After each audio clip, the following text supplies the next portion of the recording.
వివరాల్లోకి వెళ్తే కూటమి నేతలపై అనుచిత వ్యాఖ్యల కేసులో అరెస్ట్ అయిన సినీ నటుడు పోసాని కృష్ణమురళి కోర్టు 14 రోజుల రిమాండ్ విధించడం జరిగింది. ఈ మేరకు రైల్వే కోడూరు మెజిస్ట్రేట్ నిర్ణయం తీసుకున్నారు. గురువారం రాత్రి 9:30 నుంచి శుక్రవారం ఉదయం 5 గంటల వరకు ఇరుపక్షాల మధ్య సుదీర్ఘంగా వాదనలు కొనసాగాయి. పోసాని తరపున పొన్నవోలు సుధాకర్ రెడ్డి వాదనలు వినిపించారు. బిఎన్ఎస్ చట్టం ప్రకారం పోసానికి 41A నోటీసులు ఇచ్చి బెయిల్ ఇవ్వాలని పొన్నవోలు కోర్టును కోరారు. అందుకు నిరాకరించిన మెజిస్ట్రేట్ 14 రోజుల వరకు రిమాండ్ విధిస్తూ ఆదేశాలు జారీ చేశారు. దీంతో పోసానిని రాజంపేట సబ్ జైలుకు తరలించారు.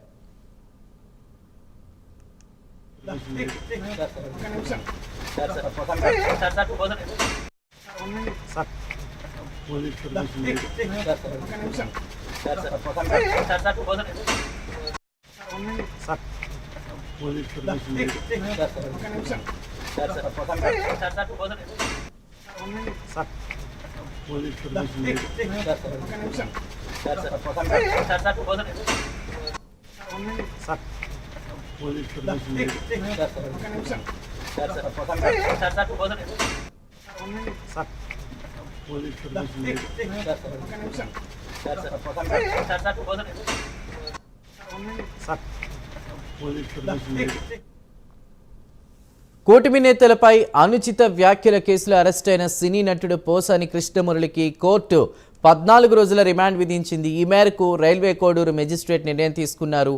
గురువారం రాత్రి 9:30 నుంచి శుక్రవారం ఉదయం 5 గంటల వరకు ఇరుపక్షాల మధ్య సుదీర్ఘంగా వాదనలు కొనసాగాయి. పోసాని తరపున పొన్నవోలు సుధాకర్ రెడ్డి వాదనలు వినిపించారు. బిఎన్ఎస్ చట్టం ప్రకారం పోసానికి 41A నోటీసులు ఇచ్చి బెయిల్ ఇవ్వాలని పొన్నవోలు కోర్టును కోరారు. అందుకు నిరాకరించిన మెజిస్ట్రేట్ 14 రోజుల వరకు కూడా రిమాండ్ విధిస్తూ ఆదేశాలు జారీ చేశారు. దీంతో పోసానిని రాజంపేట సబ్ జైలుకు తరలించారు. పూర్తి వివరాలు మా ప్రతినిధి సుధీర్ అందిస్తారు. ప్రస్తుతం ఉన్న అప్డేట్స్ పై సుధీర్. Good morning Chandu. ముఖ్యంగా చూసుకుంటే ఏదైతే సినీ నటుడు అయినటువంటి అలాగే వైసీపీ నేత అయినటువంటి పోసాని కృష్ణమురళికి అయితే గనక రైల్వే కోడూరు మెజిస్ట్రేట్ అయితే గనక పూర్తి స్థాయిలో కూడా 14 రోజుల పాటు కూడా ఆయనకు రిమాండ్ విధించింది. అయితే పూర్తి స్థాయిలో మనం వెళ్తే గనక ఏదైతే ఆయన్ని దాదాపుగా మనం చూసుకుంటే కనుక గురువారం మధ్యాహ్నం నుంచి కూడా అన్నమయ్య జిల్లా వేసుకునే విద్యాసాగర్ నాయుడు అలాగే సిఐ ఈశ్వర్యులు కూడా పూర్తిస్థాయిలో కూడా విచారణను చేపట్టడం జరిగింది. అయితే దాదాపుగా 10 గంటల సేపు కూడా పోసాని కృష్ణమురళిని కూడా విచారణ చేపట్టడం జరిగింది. అయితే ఈ విచారణలో కూడా పూర్తిస్థాయిలో కూడా పోసాని కృష్ణమురళి కూడా కొద్దిసేపు ఆయన ఏదైతే విచారణకు సహకరించలేదు. అయితే రాత్రి దాదాపుగా ఏదైతే విచారణ కంప్లీట్ అయిన తర్వాత కూడా ఆయన్ని మనం చూసుకుంటే కనుక గురువారం రాత్రి 9 గంటల నేపథ్యంలో కూడా రైల్వే కోడూరు మెజిస్ట్రేట్ వద్ద కూడా ఆయన తీసుకెళ్లడం జరిగింది. అక్కడ ముఖ్యంగా చూసుకుంటే కనుక ఏదైతే పోసాని కృష్ణమురళికి సపోర్ట్ గా లాయర్ అయితే కనుక పొన్నవోలు సుధాకర్ రెడ్డి రావడం జరిగింది. అయితే రాత్రి 9 గంటలకు ప్రారంభమైనటువంటి ఇరు వాదనలు కూడా దాదాపుగా ఉదయం 6 గంటల వరకు కూడా పూర్తిస్థాయిలో కూడా వాదనలు అయితే కనుక కొనసాగుతున్న పరిస్థితి నెలకొని చెప్పుకోవచ్చు. అయితే పొన్నవోలు సుధాకర్ రెడ్డి దాదాపుగా ఏదైతే 2 గంటల సేపు కూడా ఏదైతే జడ్జి ముందర కూడా తమ సంబంధించినటువంటి వాదనలు కూడా వినిపించడం జరిగింది. అయితే బిఎన్ఎస్ చట్టం ప్రకారం కూడా 41A నోటీసులు ఇచ్చి ఆయనకు బెయిల్ మంజూరు చేయాలని చెప్పి ఆయన అయితే కనుక వాదనలు వినిపించడం జరిగింది. అయితే ఈ నేపథ్యంలో కూడా జడ్జి అయితే కనుక పూర్తిస్థాయిలో కూడా ఏదైతే 6 సెక్షన్లు పెట్టారో 6 సెక్షన్లలో భాగంగా కూడా పూర్తిస్థాయిలో 2 సెక్షన్లను కూడా తొలగించడం జరిగింది. అందులో 4 సెక్షన్లు కూడా పోసాని మీద కూడా పెట్టడం జరిగింది. అయితే జడ్జి అయితే కనుక దాదాపుగా 14 రోజుల పాటు కూడా రిమాండ్ విధించడం జరిగింది. అయితే రేపు నెల 13వ తేదీ వరకు కూడా పోసాన్ని అయితే కనుక రిమాండ్ విధించడం జరిగింది.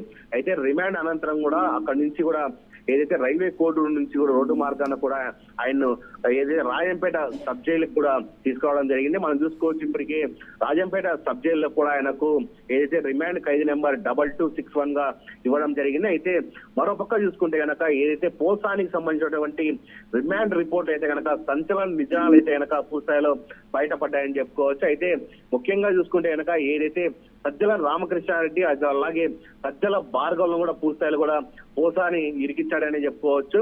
అయితే సజ్జల రామకృష్ణారెడ్డి ఇచ్చిన స్క్రిప్టే తాను చదివేవాడినని ఆయన విచారణలో కూడా పూర్తిస్థాయిలో అంగీకరించాడని చెప్పి ఏదైతే రిమాండ్ రిపోర్ట్ లో కూడా ఉంది. అలాగే తనకు సంబంధించినటువంటి మీడియా సమావేశాలు కావచ్చు, ఏదైతే వీడియోలు ఉన్నాయో ఆ వీడియోలన్నీ కూడా ఎవరైతే సజ్జల భార్గవ్ ద్వారా కూడా పూర్తిస్థాయిలో సోషల్ మీడియాలో వైరల్ అయ్యేందుకు కూడా ఆయనే చేస్తాడని చెప్పి ఈ రిమాండ్ రిపోర్ట్ లో నేరం కూడా పోసాని అయితే అంగీకరించడం జరిగింది. అలాగే రాష్ట్ర వ్యాప్తంగా కూడా మనం చూసుకుంటే కనుక పోసాని పైన కూడా 14 కేసులు కూడా ఉన్నాయని చెప్పి పోలీసులు అయితే గుర్తించడం జరిగింది. అలాగే AP film development corporation chairman గా ఉన్న టైంలో కూడా దాదాపుగా 3.22 లక్షల జీతం కూడా తీసుకున్నట్టు పోసాని అంగీకరించడం జరిగింది. అలాగే పవన్ కళ్యాణ్ అలాగే ఆయన కుటుంబ సభ్యులను కూడా పూర్తిస్థాయిలో తిట్టడం ద్వారా రాష్ట్రంలో అలజడి సృష్టించాలని పూర్తిస్థాయిలో కూడా ఇది కూడా రిమాండ్ రిపోర్ట్ లో చేర్చడం జరిగింది. అలాగే ఏదైతే పోసాని ఇచ్చినటువంటి స్టేట్మెంట్ తో పూర్తిస్థాయిలో సజ్జల రామకృష్ణారెడ్డి అలాగే సజ్జల భార్గవులు కూడా ఏదైతే ఈ కేసుకు సంబంధించి మెడకు అయితే ఉచ్చు బిగించిందని చెప్పుకోవచ్చు.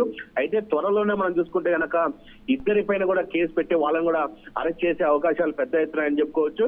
ఏదైతే మనం చూసుకోవచ్చు నిన్న దినం నుంచి కూడా పూర్తిస్థాయిలో పోసాని కృష్ణమురళి విచారించారో అందులో ఆయన ఇచ్చిన ఏదైతే పోసానికి సంబంధించిన రిమాండ్ రిపోర్ట్ లో కూడా పూర్తిస్థాయిలో కూడా పెద్ద ఎత్తున కూడా అటు సజ్జల రామకృష్ణారెడ్డి ఇట్లా సజ్జల భార్గవులకు సంబంధించి పూర్తిస్థాయిలో వాళ్ళిద్దరి స్టేట్మెంట్ నే పోసాని మురళి చెప్పాడని చెప్పుకోవచ్చు. ఏదేమని చూసుకుంటే కనుక ఇప్పుడు రాష్ట్రంలో ఈ పోసాని ఇచ్చినటువంటి స్టేట్మెంట్ అయితే కనుక పెద్ద హాట్ టాపిక్ గా మారిందని చెప్పుకోవచ్చు. అయితే ఇప్పుడు మనం చూసుకోవచ్చు పోసాని అయితే కనుక ఏదైతే రాయంపేట సబ్ జైల్లో పెట్టడం జరిగిందో ఇప్పటికే అక్కడికి వైసీపీ నేతలు కూడా కొంతమంది చేరుకుంటున్నారు. ఆయన ఏదైతే పరామర్శించడానికి కూడా వెళ్తున్నారు. ఏదేమైనా చూసుకుంటే కనుక దాదాపుగా 48 గంటల పాటు జరిగినటువంటి ఉత్కంఠ అయితే కనుక తెగిందని చెప్పుకోవచ్చు. పోసాని మురళికి 14 రోజుల పాటు రిమాండ్ విధించారని మనం చెప్పుకోవచ్చు. Chandru right Sudheer, thank you. అన్నీ చూస్తాం, ఎవరు కంటెంప్ట్ కింద వస్తారో వాళ్ళ మీద కూడా చర్యలు పైకోర్టుకు పోతాం. ఇది సమంజసం కాదు. ఒక్కసారి మీరు 111 తీసేసిన తర్వాత ఐటీ యాక్ట్ లేదని తర్వాత ఇది పనికిరా దీనికి అనువర్తించడం అని చెప్పిన తర్వాత కూడా కొరవ సెక్షన్లు 5 ఏళ్ళు లోపల పనిష్మెంట్ ఉన్నా కూడా 5 ఏళ్ళు ఉండినా కూడా అన్వేష్ కుమార్ ఫాలో కావాలని మా వాదన. సుప్రీంకోర్టు వారు చాలా స్పష్టంగా చెప్పింది. అట్ట ఫాలో కాకపోతే ఏ కోర్టునైనా కంటెంప్ట్ కింద మేము బుక్ చేస్తామని సుప్రీంకోర్టు కూడా చెప్పింది. ఆ విధంగా కూడా మేము ఆలోచిస్తున్నాం. మేము ఈ న్యాయ పోరాటం ఆగదు. చాలా స్పష్టంగా చెప్తున్నాం. ఎవరో తప్పు చేసినా చట్ట ప్రకారం వారు మా పుణ్య న్యాయ పరిధిలో మేము ప్రతి ఒక్క యాంగిల్లో మేము ముందుకు పోతాం. ఎవరు కంటెంప్ట్ కింద వస్తారో తర్వాత ఆలోచిస్తారు. ఈ దూషణల గురించి ఏమైనా జడ్జి గారు కామెంట్ చేస్తారంటున్నారు? కామెంట్ లేదండి. వారి మీద కృష్ణమురళి గారి మీద పోసాని గారి మీద ఒక 16 సెక్షన్లు ఎవరు తెలియదు. 16 సుమారుగా 16 అది ఎవరు కూడా తెలియదు. ఎక్కడ జరిగిందో తెలీదు. ఆ కేసు క్రైమ్ నంబర్స్ కూడా ఇచ్చారయ్యా, క్రైమ్ నంబర్స్ ఇచ్చారు. ఆ కాపీస్ కూడా ఇవ్వలేదు. కాపీస్ కూడా రిమాండ్ రిపోర్ట్లో లేదు. అయినా కూడా కోర్టు వారిని ప్రిజుడిస్ చేసేటట్టు ఒక 16 కేసులు వారి మీద ఒక బంచ్ ఆఫ్ కేసెస్ వారు లిస్టు తయారు చేసి ఇవ్వడం జరిగింది.